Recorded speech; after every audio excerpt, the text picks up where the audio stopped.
I feel like I say this at least once a year, but I am selling my sneaker collection. Welcome back to The Job's Not Finished, everybody. Before we start today's videos, I have a couple things to tell you about. I want to start by saying when I started this series in the beginning of September, obviously it was mainly about the Adidas sneaker collaboration, but I also knew leading into October and November, I had a lot of other stuff going on, which I was also excited to show you guys with this whole series. And that's where we are right now. So that's where I want to start out with this video is first off, subscribe if you haven't. We're going to drop a new video every single Tuesday. I believe we are 7 weeks in now, and we have not missed a week so far. The first thing I want to say is that I am going live on Whatnot, and I will talk more about that later on in the video because I don't want to start the video off by just giving you the whole Whatnot spiel. But yeah, we're going live on Whatnot Wednesday. That's literally tomorrow, depending on when you watch this, because I'm uploading this on Tuesday, of course. New video every Tuesday. And the second thing I want to tell you guys is that we're going to be at SneakerCon Bay Area. Actually, this Saturday and Sunday, I will be at SneakerCon. And not only will I be there, but we're also going to be doing, for the first time ever, a Good Days Gallery booth. My brand, Good Days Gallery, will be at SneakerCon, and we will be celebrating the 1-year anniversary. That's right. 1 year ago,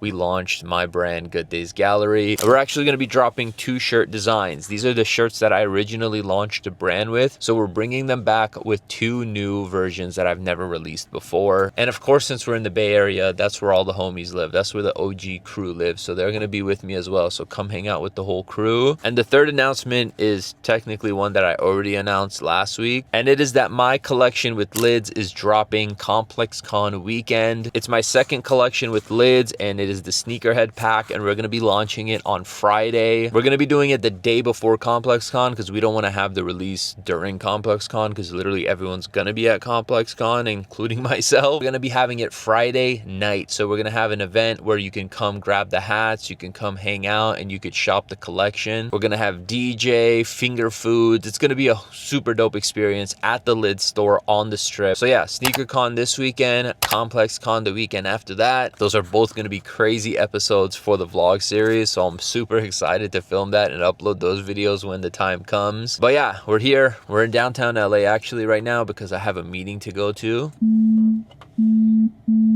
Hello? Dude, hey, when you park, there's an attendant. He'll tell you where to park. I don't know what it is. Every time I'm doing good, somebody wanna reminisce. They wanna see me slip, but if I wanna grow, then I gotta let it go. I don't know what it is. They keep pulling me back on some shit I don't need. Cause if I wanna grow, I know what I gotta let go. All right, so we just filmed the reel, edited it on our phone, and posted it within 35 minutes, 40 minutes. And the reason why I'm telling you guys that is because there's no excuse. If you have a phone, you can make content. It's easy. I mean, it's not easy, but it's accessible. It's doable. And I'll give you guys a little bit of a life hack. If you are looking for like an editing program on your phone, I suggest using Instagram's own editing app called Edits. Because if you use the app to edit and then you actually upload directly from the app, they'll actually push your content because you're using their app to edit the video. So it's kind of like a life hack. Usually I like to get the sneakers from private and I'll go film it at home and edit it on my computer and stuff. But they literally just got the J-Tips collection yesterday, so I had to pick them up and post it today because they drop tomorrow. So I like to post it beforehand so that people know where they can get it. They can get it from... Why is this camera just doing its own thing right now? All right, lock in, stay on me. So yeah, the shoes literally just came in yesterday. We got them and we're posting it today because they drop tomorrow. So that's the partnership I have with Whatnot. Wow. Yeah, you have a partnership. I have too many partnerships right now. Basically, my relationship with private sneakers, I got in contact with the owner a couple years ago. We have a great relationship through a mutual friend. Basically, I get the pairs early from them and I make content with it and I promote their store. So it's like a win-win for both of us. And it's been a great partnership. Obviously, as I've been telling you guys, the Adidas collaboration was through private sneakers. So it wouldn't have happened without them. So I love this partnership. Obviously, it's been amazing for both of us. And yeah, I'm about to post this reel right now. So damn, boom, there we go. All right, we got. How do you turn the freaking facial tracking off now? There we go. All right, so now though we gotta eat. It's time to eat. I don't know if you guys have been following me on like Instagram and TikTok, but I've been doing food content. I've been doing different food content, mainly halal restaurants because I only eat halal now. And we're going to one of our. Would you say this is like top 3? Yes, definitely. Top or no? Just top 3. Yes. This is number 1. No, not top, but like. It's top 3 for sure. Yeah, we're going to a place called Super Dumplings. It is halal dumplings, obviously. We used to go to the popular one, Din Tai Fung, all the time, which we do still go there here and there, but we can't eat much over there. We get the veggie options. But this one right here in, what city are we in? Orange. There's one in Orange, and then there's one closer to us in Century City. No, Culver City. Culver City, I always get it mixed up.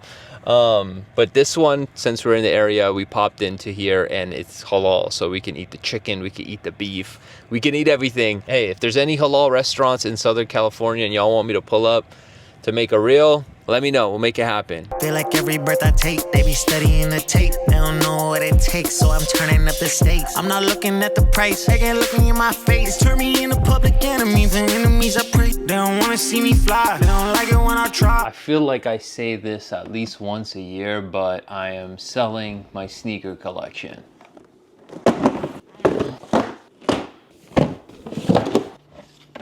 Well, not everything, but a decent amount. But before I get into telling you guys like why exactly I always get rid of sneakers and I don't have a massive like 2,000 pair sneaker collection like some collectors out there, I want to tell you guys where I do sell majority of my sneakers, and that is on Whatnot. I've been working with Whatnot for the past 3 years, I believe, and it's been so fun to be able to go live and sell sneakers and give away sneakers at the same time. Literally get to interact with you guys and give you guys steals and deals that you pretty much won't get anywhere else. And if you're not familiar with Whatnot, yes, that's exactly what it is. It's a live streaming platform, kind of like Twitch, Kick, but with a combo of being able to sell stuff in real time. And actually, we're doing a show tomorrow, so majority of the shoes that I show you guys that I'm going to be getting rid of will be sold on the episode or on the live stream tomorrow. And we actually have a lot of pairs that are going to be coming from Mina's closet, not only just sneakers, but sneakers, clothing, accessories, but obviously some pieces from my closet as well. And we often do giveaways like I mentioned. So for this coming show, we're giving away a pair of Nigel Jordan, brand new pair, as you guys can see. And one of my favorite things about Whatnot is like the giveaways happen in real time. It's not one of those situations where you enter a giveaway and you wait a couple weeks to find out if you won. You literally find out then and there within 5 minutes of me starting the giveaway. It pops up on the screen, you click enter, and then you just wait to see if you won. And if you actually click the link in the description of this video to create your account and sign up, you'll also get $15 off your very first purchase. Also, I have a bunch of other Whatnot scheduled for the rest of this month and next month. So go bookmark the next show and bookmark all the shows I have scheduled on my account. There's only like 5 of them, so there's not a lot. But once you bookmark it, you'll be able to get a notification as soon as I go live so you don't miss out. But now you guys are probably wondering why I sell my sneakers so often and what pairs I'm actually selling this time. I would say one of the biggest reasons why I've always been the type to not keep every single sneaker I get is because I get so many pairs. As someone who has a career literally in the sneaker space as a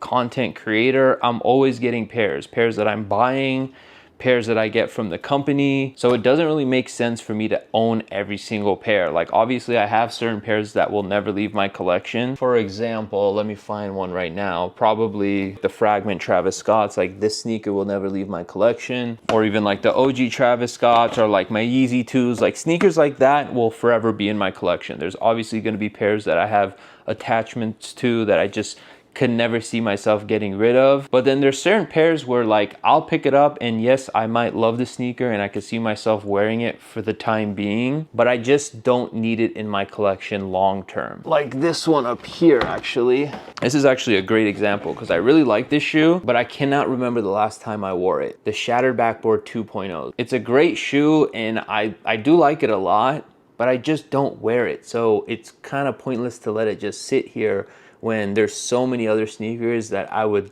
you know, like to pick up and add to my collection and wear at the moment. And the crazy thing is about these days is that even if I sell it, I don't have any regret because this shoe might come out again in a year or two, the way that sneakers are these days. Yeah, I think this is one that's definitely going to be sold, so let's just keep these out. And honestly, I have them in really good condition. I mean, I got my OG shattered backboards. This is one that even though they did come out, I can't get rid of it. It's the one first ever shattered backboard, and it's 10 times better quality than the new pair that came out. So this one right here, this is the ones that I just can't get rid of. I think growing up, I always wanted to have this like insane sneaker collection, like thousands of pairs. But as I've gotten older and I've been in this space for this long, you kind of realize that you don't need everything. And because I'm always so focused on, let me move these boxes real quick. They're bugging me that they're over here. I just put them over here for the thumbnail. But because there's so many new releases, like I'm always focused on making content with what's relevant. That's not the hype beast in me. That's just what people want. Like nobody cares if I review a shoe from 3-4 years ago. What people want is they want to see what's new. They want to see what's coming out. They want to see what they will spend their money on. So I'm always thinking of content. And yes, that does affect my sneaker collection, but I'm okay with it because that's kind of how I've been the last 10 years. And don't get me wrong, there's definitely been situations where I've regretted selling shoes, but it also adds to the game of sneakers of being able to chase that shoe again. If I sold a shoe and maybe a few months later or like a year later I regret it, I gotta go hunt that shoe down. That means I really wanted it in my sneaker collection and I'll appreciate it more the second time around. There's just too many pairs these days, man. There's just too many pairs. And if I were to keep every single pair I ever got, there literally would be no room for me to walk around right now. I literally would have triple the amount of these sneaker boxes. And one of my rules is kind of to just keep it within the boxes I currently have. If this wall gets filled up, which luckily it's not right now, there's a lot of open spaces at the bottom.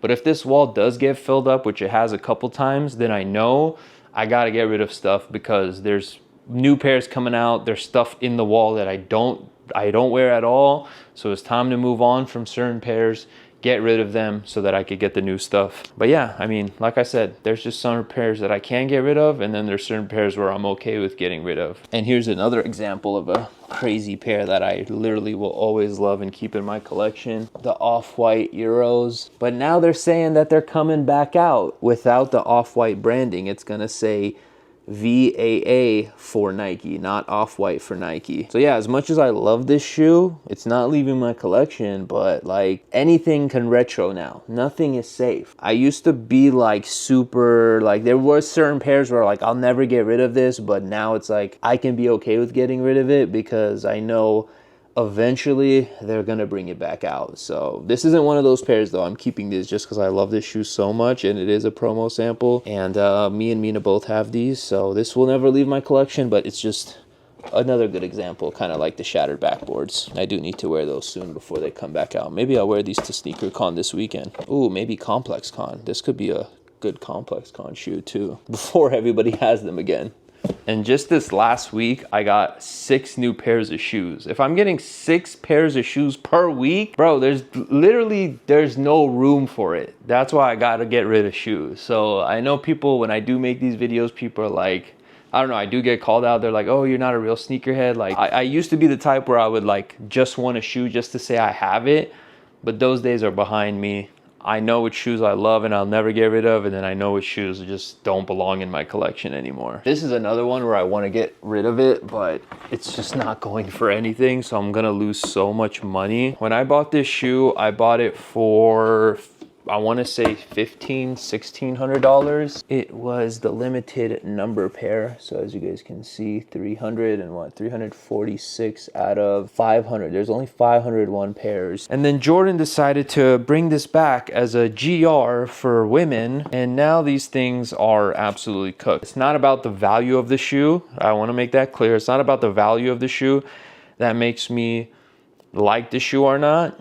But it's just crazy that such a crazy shoe that I've spent so much money on is literally going for nothing now because they decided to bring it back when it was literally supposed to be only 501 pairs. Like, what was the point of limiting them and numbering them if they were just going to bring them back as a GR? It's frustrating, but I know there's other collectors out there who have gotten hit harder with these drops, like obviously undefeated fours. There's certain pairs I'm happy that came out that are rare, and then there's certain pairs that I'm not happy about. But it's part of the game. Like, I'm happy undefeated fours came out. I'm obviously happy Tokyo 5s came out. I was able to get these for retail. And on top of that, like, my style has changed. Like, I'm not just wearing everything. I don't see myself wearing an all satin shoe. So again, even though it's the value, it hurts that the value went down, it's also kind of where I'm at in my life and the style. And the stuff I wear is like, an all satin shoe to me, just like, it's just not something I would wear anymore. It's a dope shoe, but it's just not my style. So I don't want it to just sit in my collection just to say I have it, you know what I mean? Just to say, hey, I got the numbered pair, you know what I mean? Like, oh, you got the GR version? Nah, I got the numbered pair. Like, bro, if we both wear them,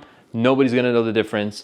And I don't even see myself wearing an all satin shoe anymore. Don't get me wrong, I like satin on shoes, but I just don't all satin.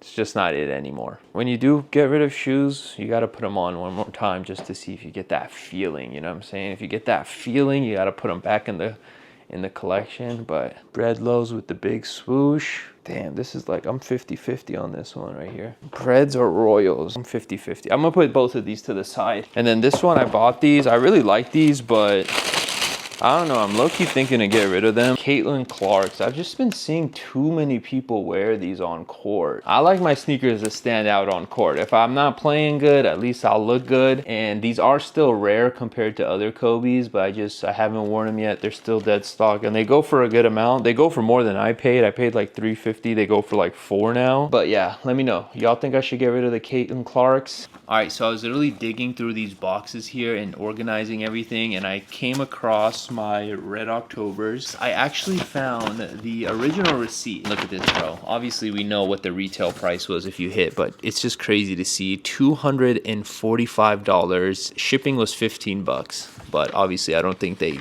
homie cared about shipping. And shout out to the dude who hit, Chris Guerrera. If you're watching this, Chris Guerrera, I appreciate you for selling your Red Octobers back in 2014. I don't know how long you had them in your collection before you flipped them, but I hope however much you sold them for, you were able to make a little bit of profit, but probably not as much as they're going for now. But thank you, Chris, for not keeping your pair and for them to somehow end up in my collection. Shout out to Blake Linder. Assisted me with my pair back in the day when we filmed the collection video. Shout out to Blake. But yeah, man, it's crazy. Seeing this receipt is crazy. I feel like I gotta frame this or something. But $245. Imagine hitting for retail $245 for Red Octobers. I think that goes down as one of the craziest days as a sneakerhead when they literally shock dropped these on Twitter. They literally posted the tweet. I remember waking up like 20 minutes after they dropped. I'll never forget it. That's what it's like. That was such a good time to be a sneakerhead. I mean, it still is a really great time to be a sneakerhead just because you can literally get everything for retail or a little over retail. But back when these dropped, man, those were the good days for sure, man. It was crazy. But I just found the receipt, and I thought I would share it with you guys because it's crazy to see, man. I'm happy I have this. Shout out to Chris for selling his pair, bro. Whoever Chris is, shout out to you. I don't know what it is. Every time I'm doing good, somebody wanna reminisce. They wanna see me slip, but if I wanna grow, then I gotta let it go. I don't know what it is. They keep pulling me back on some shit I don't need.